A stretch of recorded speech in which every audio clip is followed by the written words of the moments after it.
Subscribe करिए हमारे channel target UP TET CTET को और बेल आइकन को दबाइए। हेलो दोस्तों, मैं आनंद स्वागत करता हूं आप सभी का आपके अपने channel target UP TET CTET में। दोस्तों, जैसा कि आप लोग लगातार रिक्वेस्ट कर रहे थे मैथ के क्लास के लिए, मैं आपके लिए मैथ के टॉप क्वेश्चंस लेकर के आ गया हूं। तो पूरा रिवीजन दोस्तों यहाँ पे हम करने वाले हैं। आप लोग एक एक प्रश्न को बहुत ध्यान से देखिएगा, बहुत ही महत्वपूर्ण प्रश्न होने वाले हैं जो आपके कॉन्सेप्ट को भी क्लियर करेंगे। स्टार्ट करते हैं। देखिए प्रश्न है, गुणनखंड विधि से 8, 16, 40 का लासा ज्ञात कीजिए। यहाँ पे एलसीएम दोस्तों हमें फाइंड करना है 8, 16 और 40 का।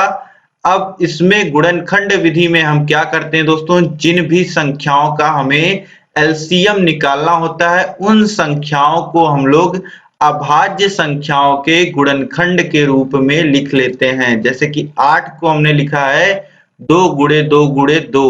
लिखने को तो दोस्तों हम 8 को 4 गुणे 2 भी लिख सकते हैं, लेकिन 4 क्या है, एक भाज्य संख्या है और हमें क्या करना है, हमें 8 को इस प्रकार लिखना है कि वह अभाज्य संख्याओं के गुणनखंड के रूप में हो। तो 2 एक अभाज्य संख्या है, 4 को हम 2 गुणे 2 लिख सकते हैं। तो यानी कि 8 का अभाज्य गुणनखंड क्या होगा, 2 गुणे 2 गुणे 2, या जिसे हम लोग 2 का 3 बार गुणा है तो 2 के घाते 3 भी यहाँ पे लिख सकते हैं। ठीक है दोस्तों, तो इस प्रकार हमने 8 को लिख लिया 2 गुणे 2 गुणे 2 और 2 के घाते 3। अब इसी प्रकार 16 को कितना लिख सकते हैं दोस्तों, हम 16 को लिख सकते हैं 2 गुणे 2 गुणे 2 गुणे 2, यानी कि 2 के घाते 4।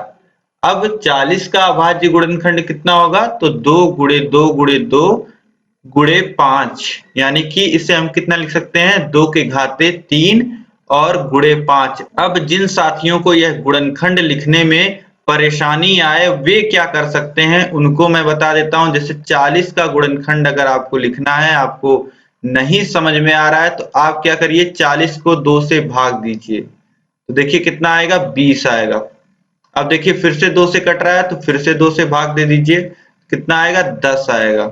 अब देखिए 10 फिर से 2 से कट रहा है तो फिर से भाग दे दीजिए, कितना आएगा, 5 आएगा। ठीक, अब देखिए 5 में 2 से भाग नहीं जा रहा है तो आप 3 से ट्राई करेंगे, 3 से भी देखेंगे नहीं जा रहा है, फिर 4 से देखेंगे, 4 से भी नहीं जा रहा है, फिर 5 से देखते हैं तो 5 से चला जाएगा तो यहाँ आप 5 लिख के भाग दे देंगे तो पूरा यहाँ पे 1 आ जाएगा और 40 का जो गुणनखंड मिल जाएगा आपको 2 गुणे 2 गुणे 2 गुणे 5, यानी कि जो यहाँ पे आपने भाग दिया है 2 2 2 और 5 से, यही इसका गुणनखंड हो जाएगा। ठीक है, तो आप सभी साथी यहाँ पे समझ गए होंगे कि किस प्रकार हमें अभाज्य गुणनखंड संख्याओं का लिखना है। ठीक है, तो अब कोई परेशानी नहीं होगी।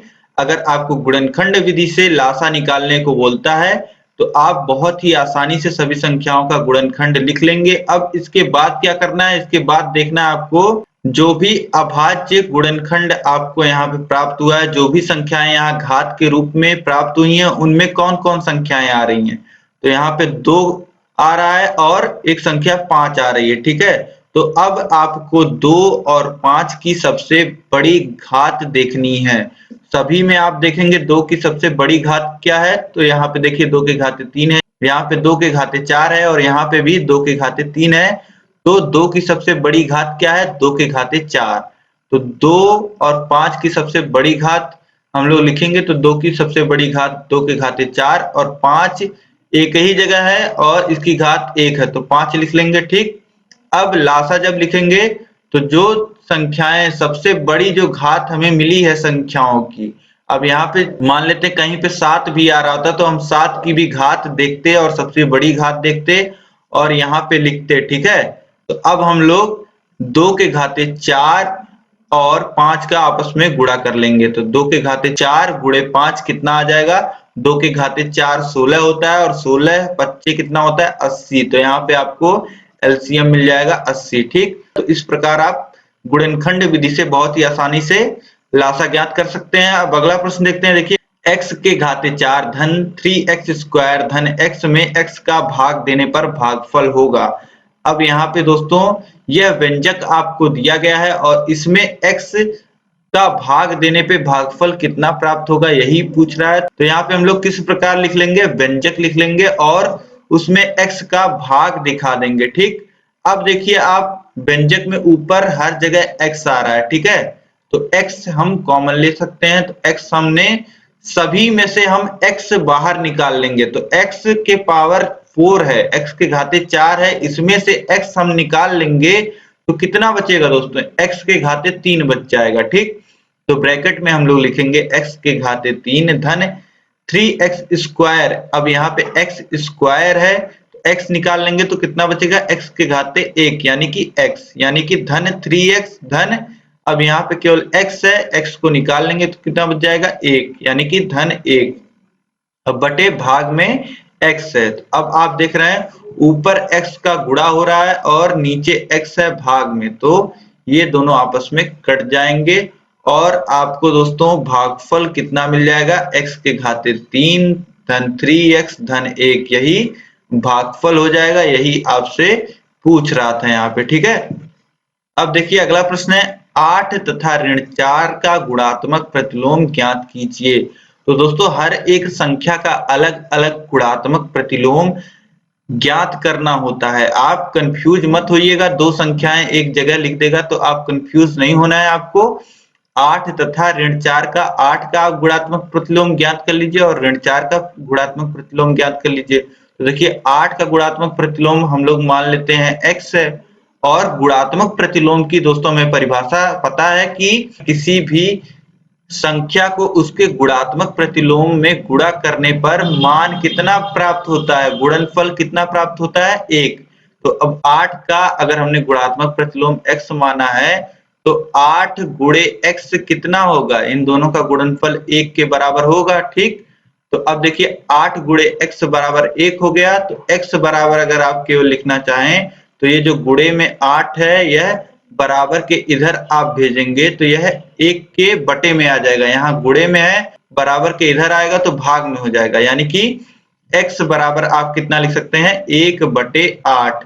तो x का मान यानी कि 8 का गुणात्मक प्रतिलोम कितना होगा, 1/8 होगा। ठीक है, अब इसके बाद दोस्तों यहाँ पे ऋण 4 का भी गुणात्मक प्रतिलोम पूछा है, तो ऋण 4 का भी हम लोग गुणात्मक प्रतिलोम देख लेते हैं।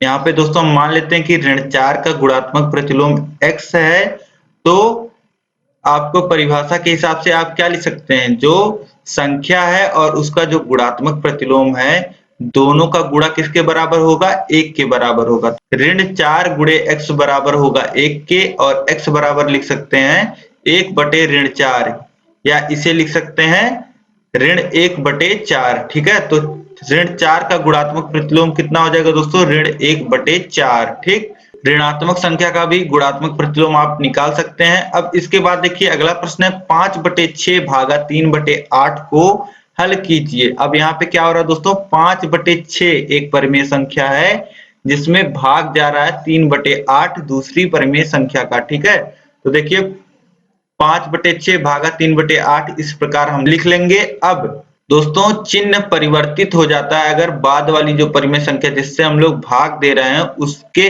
अंश को हम लोग हर बना दें और हर को अंश बना दें, यानी कि 3/8 को अगर हम लोग 8/3 बना देते हैं तो ये जो बीच का चिन्ह है भाग का उसे हम गुणे में लिख सकते हैं। ठीक है, तो यही हमने किया है, यहाँ पे 5/6 गुणे 8/3 लिख दिया है। तो अब देखिए गुणा करेंगे तो कितना हो जाएगा, अंश का गुणा अंश में 40 और हर का गुणा हर में 18, या इसे लिख सकते हैं 20/9।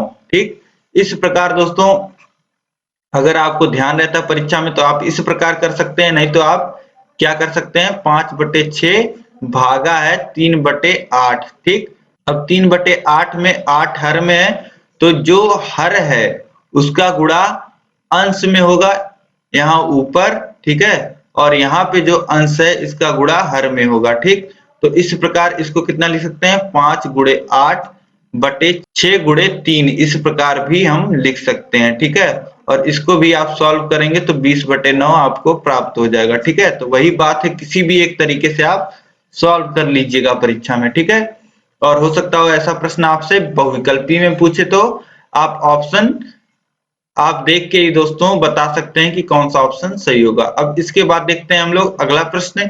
3 क्रमागत संख्याओं का योग 87 है तो दूसरी क्रमागत संख्या का मान ज्ञात कीजिए। अब यहाँ पे दोस्तों बोल रहा है कि 3 क्रमागत संख्याएं हैं, तो अगर मान लेते हैं हम लोग पहली संख्या x है तो दूसरी संख्या क्या होगी दोस्तों, x धन 1 होगी। ठीक, क्रमागत संख्याएं हैं, मतलब कि क्रमागत संख्याएं दोस्तों क्या होती हैं, जिसमें जैसे 2 3 4 5 इस प्रकार ये सभी क्या है, क्रमागत संख्याएं हैं जिसमें एक एक बढ़ता जाता है। ठीक है, तो अगर हम लोग मान लेते हैं कि जो पहली क्रमागत संख्या है वह x है तो दूसरी क्या होगी, x धन 1 होगी, और तीसरी क्या होगी, x धन 1, जो इसके पहले वाली संख्या और उसमें धन 1, यानी कि ये कितना हो जाएगा, पहली संख्या x हो जाएगी, दूसरी संख्या x धन 1 हो जाएगी, और तीसरी संख्या कितनी हो जाएगी, x धन 2। ये 3 क्रमागत संख्याएं हैं दोस्तों। इसमें एक जोड़ेंगे, x में आप जोड़ेंगे 1 तो x धन 1 प्राप्त होगा, और x धन 1 में आप 1 जोड़ेंगे तो x धन 2 प्राप्त हो जाएगा। ठीक है, तो ये 3 क्रमागत संख्याएं हो गई दोस्तों, और यही बोल रहा है कि इनका योग जो है वह 87 के बराबर है। ठीक है, तो तीनों का योग आप 87 के बराबर दिखा दीजिए, यानी कि x धन 1 दूसरी संख्या, फिर तीसरी संख्या x धन 2 है, तो इन तीनों का जो योग है वह 87 के बराबर है। अब देखिए इधर x यहाँ और एक x यहाँ, यानी कि ये 3x, और यहाँ देखिए धन 1 है, यहाँ धन 2 है, तो ये हो जाएगा धन 3 बराबर कितना है, 87 के। और इसे आप सॉल्व करेंगे तो देखिए 3x बराबर 87 ऋण 3 आप लिख सकते हैं। ये जो धन 3 है इसको हम बराबर के इधर भेजेंगे तो यहाँ पे आके ऋण 3 हो जाएगा। ठीक, अब 3x बराबर आप लिख सकते हैं 84, और x बराबर लिख सकते हैं 84/3, और 3 से आप 84 को काटेंगे तो देखिए 2 और 8 28 बार में दोस्तों कट जाएगा, यानी x का मान आपको कितना मिल जाएगा, 28। यानी कि पहली जो क्रमागत संख्या है वह 28 है, और दूसरी निकालने के लिए 28 धन 1, यानी कि x धन 1 कितना हो जाएगा, 29, और तीसरी क्रमागत संख्या क्या होगी, x धन 2, यानी कि 28 धन 2 30। ठीक, तो यह आपको मान प्राप्त हो जाएगा। अब यहाँ पे दोस्तों आपसे द्वितीय क्रमागत संख्या का मान पूछा है, तो द्वितीय क्रमागत संख्या कौन सी है, ये वाली 29। ठीक है, पहली 28 है और दूसरी 29, तो 29 बिल्कुल सही हो जाएगा। ठीक, अब इसके बाद अगला प्रश्न दोस्तों हम देखते हैं। देखिए अगला प्रश्न है, एक कमरे की लंबाई 12 मीटर, चौड़ाई 7.5 मीटर और ऊंचाई 5.5 मीटर है। इस कमरे का आयतन ज्ञात कीजिए। अब यहाँ पे दोस्तों आपको एक कमरे की लंबाई, चौड़ाई और ऊंचाई दिया हुआ है, आयतन पूछ रहा है, तो आपको आयतन का सूत्र पता है दोस्तों। आयतन का सूत्र क्या होता है, लंबाई गुणे चौड़ाई गुणे ऊंचाई होता है। तो कमरे की लंबाई भी आपको पता है दोस्तों, और चौड़ाई भी पता है और ऊंचाई भी पता है, तो वॉल्यूम आप कितना लिख सकते हैं, 12 गुणे 7.5 गुणे 5.5। ठीक, तो ये कितना हो जाएगा, ये दोस्तों आएगा 495। जब आप गुणा करेंगे तो आपको 495 घन मीटर उत्तर मिल जाएगा। ठीक है, तो किसी भी कमरे का आयतन दोस्तों आप इस प्रकार निकाल सकते हैं अगर आपको लंबाई, चौड़ाई और ऊंचाई दिया गया हो। ठीक, अब इसके बाद अगला प्रश्न है दोस्तों, समीकरण 12 धन 6 और कोष्टक में है p ऋण 8 बराबर 0 को हल कीजिए। यहाँ पे आपको एक इक्वेशन दिया गया है। ये इक्वेशन क्या है, 12 + 6 और ब्रैकेट में p - 8 = 0 दिया गया है।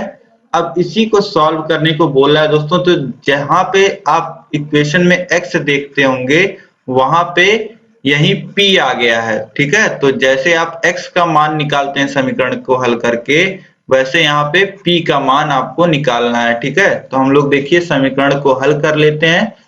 अब देखिए 12 धन, अब 6 का गुणा अंदर ब्रैकेट में करेंगे तो ये हो जाएगा 6 गुणे p, यानी कि 6p, और 6 का गुणा 8 में होगा तो कितना हो जाएगा, 6 8 48। ठीक, तो ये हो जाएगा 48 बराबर 0। अब इसके बाद दोस्तों क्या करना है आपको, देखिए 12 और ऋण 48, ये ऋण 48 है और ये धन 12 है, तो ये दोनों आपस में जुड़ेंगे तो कितना हो जाएगा 6p माइनस 36 यहाँ पे रह जाएगा, ठीक है, बराबर 0। और 6p बराबर हम लोग कितना लिख सकते हैं, इस ऋण 36 को बराबर के इधर भेज देंगे तो ये हो जाएगा धन 36, और p बराबर कितना लिख सकते हैं 36/6, और p का मान दोस्तों कितना आ जाएगा, 6 से 36 को काट देंगे, 6 बार में कट जाएगा, तो p का मान हमें मिल गया 6। इस प्रकार दोस्तों हमारा समीकरण हल हो जाएगा और p का मान जो हमें मिल जाएगा वह 6 मिल जाएगा, ठीक। तो अगर समीकरण में x नहीं देता है, y नहीं देता है, तो आप लोग कंफ्यूज मत होइएगा, समीकरण इसी प्रकार हल करना रहेगा जिस प्रकार हम हल करते हैं, ठीक है। तो उम्मीद है दोस्तों यह सभी प्रश्न आपको समझ में आए होंगे, सभी इंपॉर्टेंट क्वेश्चंस आपको आते रहे होंगे। आप मुझे कमेंट करके बताइए यह सभी प्रश्न आपको समझ में आए या नहीं आए, और आपको पहले से आ रहे थे तो आप कमेंट करिए कि मुझे पहले से यह प्रश्न आ रहे थे, ताकि मुझे पता चल सके कि आपकी तैयारी कैसी चल रही है। उस हिसाब से हम लोग दोस्तों क्वेश्चंस के लेवल को अप या डाउन करेंगे, ठीक है। तो आप लोग जरूर कमेंट करके मुझे बताइए, और यह वीडियो आपको पसंद आई है तो वीडियो को लाइक कर दीजिए। अभी तक आपने दोस्तों चैनल को सब्सक्राइब नहीं किया हुआ है तो नीचे रेड कलर में दोस्तों सब्सक्राइब लिख के आ रहा है, इस पे आप क्लिक कर दीजिएगा, और इस पे जैसे आप क्लिक करेंगे बगल में बेल आइकन आपको मिल जाएगा, इस पे आप ऑल सेलेक्ट कर लीजिएगा, जिससे आपको सभी नोटिफिकेशंस मिल पाए और ऐसी ही महत्वपूर्ण इंपॉर्टेंट वीडियोस किसी भी भाई बहन से मिस ना हो, सभी की तैयारी इसी प्रकार बनी रहे। और इस वीडियो को अधिक से अधिक दोस्तों आप शेयर करिए सभी ग्रुपों में अपने दोस्तों में, ताकि सभी का जो बेसिक है वह क्लियर हो सके, और जो कॉन्सेप्ट है, इन प्रश्नों के माध्यम से मैंने ऐसे प्रश्न रखे हैं जिनसे आपका कॉन्सेप्ट क्लियर रहे, ठीक है, और आपकी तैयारी भी काफी अच्छी बने। तो इसी प्रकार के प्रश्न दोस्तों मैं आपके लिए लाता रहूंगा। आप लोग बने रहिए चैनल के साथ, और अपने सजेशंस आप लोग देते रहिए, कमेंट करते रहिए और मुझे बताते रहिए, ठीक है। अब दोस्तों यह वीडियो आपको कैसी लगी आप कमेंट करके जरूर बताइएगा, अपने दोस्तों में जरूर शेयर करिएगा। हम लोग मिलते हैं नेक्स्ट वीडियो में, और जिसने भी अभी तक गणित की सभी क्लासेस नहीं देखी हैं, सभी लोग गणित की क्लासेस आप लोग देख लीजिए। ऊपर आई बटन में मैं आपको लिंक दे रहा हूं, आई बटन यहाँ पे आ रहा होगा, यहाँ पे आपको सभी गणित की क्लासेस मिल जाएंगी। तो सभी गणित की क्लासेस को देख डालिए और अपनी तैयारी को बहुत अच्छा आप कर लीजिए, और महत्वपूर्ण वीडियोस मैं आपके लिए लाता रहूंगा। आप बोलेंगे तो मैं फिर से आपको चैप्टर वाइज पढ़ाऊंगा। तो दोस्तों आप बने रहिए चैनल के साथ, मिलते हैं नेक्स्ट वीडियो में। जय हिंद।